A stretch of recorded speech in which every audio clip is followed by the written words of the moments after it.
Well, first of all, I want to welcome everybody for coming here. You're true patriots, and we appreciate you showing up. I want to go over the agenda. I didn't print it out, but it's going to be real short. We're going to have Senator Patrick Colbeck deliver the opening remarks. Then we're going to ask each one of the candidates running for office to give us a 1 to 3 minute speech on who they are, what they are, and why they think we should vote for them. And oh, by the way, they wouldn't be here if they weren't on our recommended list, so just so you know. And then we're going to have closing remarks by our own Matt Wilk.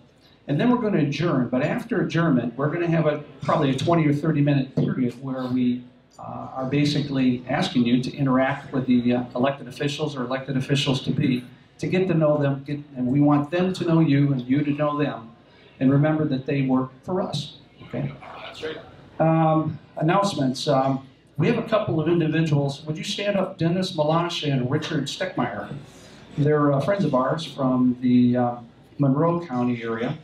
And after we adjourn, if you're interested in talking about nullification and possibly working a gun show to discuss that subject with other people, we invite you to talk to these two individuals after we adjourn. Thank you, gentlemen.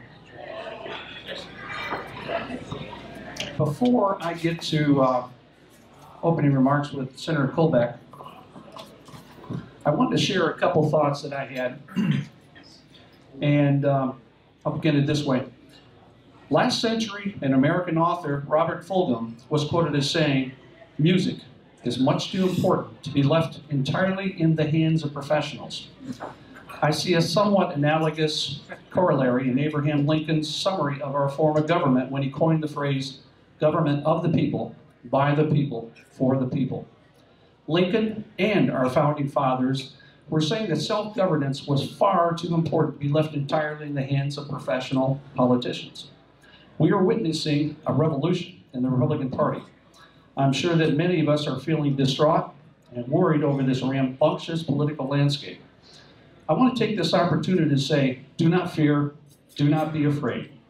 I believe that the Republican Party is going through a transformation that will much more closely align it with the will of the people. The dawn of the new age of conservatism will begin as we awake on November 9th to the promise of a reversal in a very troubling leftist agenda in our country.